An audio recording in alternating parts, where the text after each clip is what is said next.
Long before the celebrity status, the collection of championship belts, and the big drama show became a viral catchphrase, there was a quiet, unassuming man from the industrial heartlands of Kazakhstan. He was a figure who conditioned himself with the unyielding discipline of a military cadet and battled with the chilling mechanical precision of a master engineer. Gennady GGG Golovkin was neither boisterous nor ostentatious. He viewed such theatrics as a profound weakness. In his world, every concussive strike communicated more than 1,000 boasts. Every forward advance was a meticulously calculated step in a broader campaign, and every single bead of perspiration held a story of sacrifice. While his contemporaries flooded social media with curated training clips and motivational platitudes, Golovkin was secluded in the thin, punishing air of the mountains, pounding the heavy bag until the very gym walls seemed to tremble in deference. No retinue of sycophants, no public justifications, no easy ways out. He prepared in a vacuum of silence, and that very silence forged one of the most universally intimidating fighters of his generation. His fabled jab was more than a mere setup, it was a definitive, piston-like instrument of dissection. His now iconic grin was not merely about charisma, it was a silent announcement of supreme authority. Behind that serene, almost placid expression was a complex psyche shaped by Soviet rigor, fueled by an American work ethic, and wholly dedicated to two primal objectives: surgical accuracy and systematic damage. Early life, the crucible of Karaganda. Gennady Gennadiyevich Golovkin entered the world on April 8, 1982 in Karaganda, a severe industrial metropolis in Soviet Kazakhstan, where life was etched in grit and determination. His father, an ethnic Russian, labored deep underground in the coal mines, while his mother, of Korean ancestry, conducted precise experiments in a chemical laboratory. The district of his youth, Mykuduk, was widely regarded as the city's most perilous frontier, a Darwinian environment where a boy learned to brawl with ferocity or learned to flee with his tail between his legs. Golovkin had two elder brothers, Vadim and Sergei, who served as his first and most demanding trainers, refusing to let their younger sibling ever retreat. In a brutal rite of passage, when Gennady was just 8 years old, his brothers began orchestrating street brawls for him against older, larger adolescents. Each day after kindergarten, a new, formidable challenger awaited. Seeking structure for this raw combat, a 10-year-old Gennady stepped into his first authentic boxing gym under the tutelage of coach Viktor Dmitriev. Merely 1 month afterward, he participated in his first official match and was handed a defeat. However, the astute coach detected something extraordinary residing beneath the loss, an innate, shocking force residing in the youthful fists. By 1993, at just 11 years old, Golovkin had already secured victory in the local Karaganda regional tournament in the cadet division, but looming tragedy would soon test his spirit in a way no opponent ever could. Tragedy and motivation, forged in loss. Both of his older brothers enlisted in the Soviet armed forces and never returned. Sergei was killed in 1990. Vadim met the same fate in 1994. These devastating back-to-back losses could have shattered a lesser individual, but for Golovkin, they became his eternal propulsion. Every blow he subsequently threw carried the weight of their memory, infusing his hands with a purpose that transcended sport. It required 7 years of relentless, focused effort before Golovkin earned a coveted place on the Kazakh national boxing squad.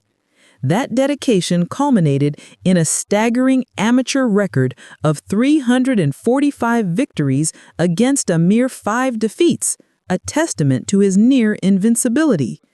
His amateur zenith was marked by a gold medal at the 2003 World Championships in Bangkok and a silver medal at the 2004 Athens Olympics, solidifying his reputation as a global force. The professional ascent and the Big Bear metamorphosis. Golovkin launched his professional career in Germany, steadily building an impressive record. But the pivotal, career-altering decision came in 2010 when he moved to Big Bear, California to partner with the demanding trainer Abel Sanchez. This relocation marked the beginning of his transformation from a highly skilled amateur into a professional phenom. Big Bear Lake, situated nearly 7,000 feet above sea level, is a place of stark beauty and ruthless tranquility. It is frigid, remote, and purpose-built for isolation, a sanctuary where modern distractions vanish, and the only sounds are the wind through the pines and an athlete's own labored respiration. When Golovkin first drove up those serpentine mountain roads to meet Sanchez at the Summit Gym, he was a relative unknown in the Western boxing world. Their initial communication was fractured, a patchwork of broken English, nods, and gestures. But when Golovkin struck the focus mitts, the truth was instantly apparent. Sanchez later recalled, the power was simply innate. You could feel it. 2 months later, Golovkin returned, and this time, he remained. By 2013, Golovkin was residing at the summit almost perpetually, 10 months annually, enduring a profound separation from his wife and infant son. He explained his Spartan existence with characteristic bluntness. A private gym is crucial for me so I can concentrate entirely on boxing. No companions, no dining establishments, no cinema, just boxing. The elevation was not merely a physiological tool, it was a psychological one. The thin air forced his body to generate more red blood cells, amplifying his legendary stamina, while the profound stillness of the mountains mirrored and intensified the focus of his Soviet-style formation. The anatomy of a champion, daily routine and conditioning. Golovkin's daily schedule was a masterpiece of merciless repetition. He arose at 5 a.m., and by 6, he was already running for up to 90 minutes along grueling mountain trails. This was followed by a strategic meal and an hour of strength and conditioning, focused not on bulk, but on functional, fight-ready power. Afternoons were dedicated to the intricate technical work, sparring, mitts, bag drills, and ringcraft. Every segment had one unambiguous objective: to cultivate efficient, replicable, and concussive knockout force. Abel Sanchez's philosophy was brutally simple.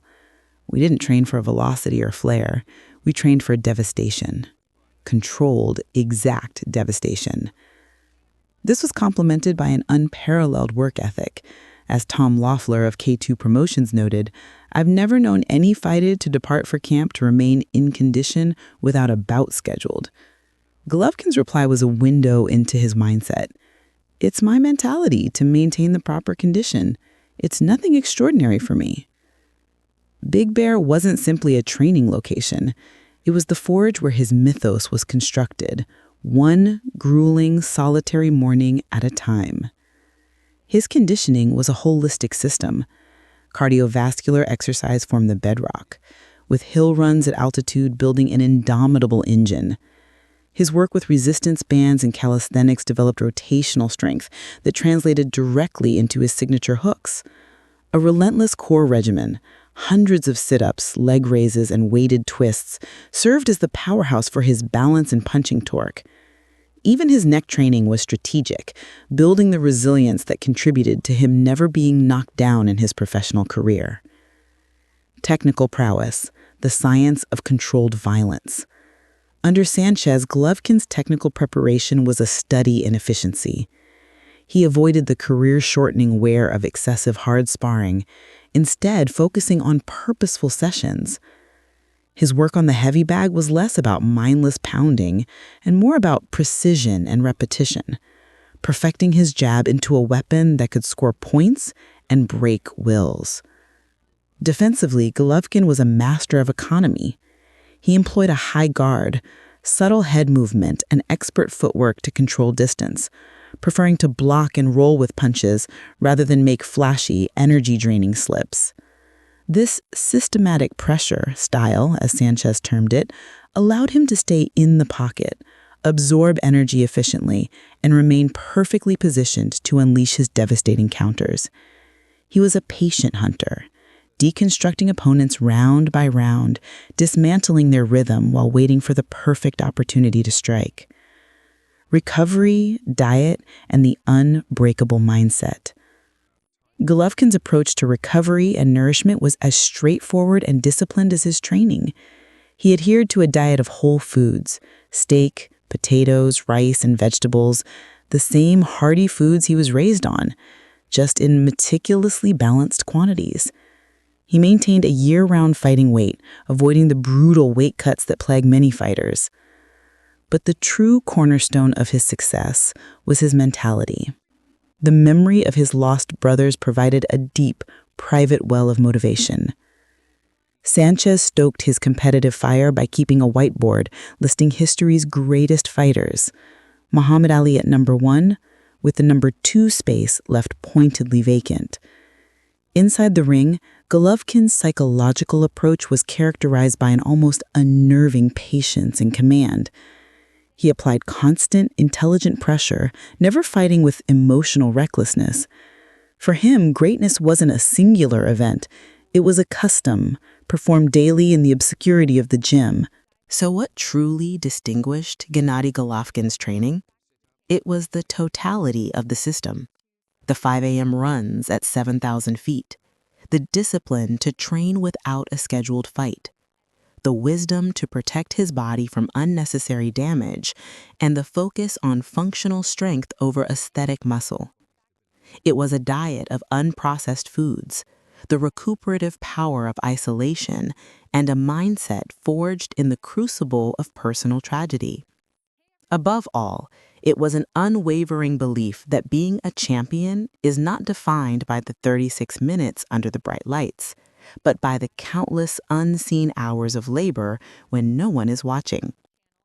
His methods weren't built on secrets or gimmicks, but on the timeless pillars of discipline, intellect, and an immovable faith that what you do in obscurity dictates who you become in the spotlight. The result speaks for itself: an 88% knockout ratio, 20 consecutive world title defenses, and the astonishing fact that he was never knocked down across nearly 400 amateur and professional fights. Whether you're a fighter, an athlete, or anyone striving for excellence, the lesson of Gennady Golovkin is clear. Excellence is not a singular occasion, it is a relentless daily custom. It is found in rising before the sun, in performing one more repetition, in remaining in the mountains when everyone else has gone home, and in being willing to sacrifice comfort for a singular, defining purpose. That is the true secret, and that is how an icon from Karaganda was created.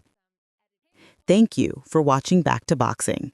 We will see you in the next installment.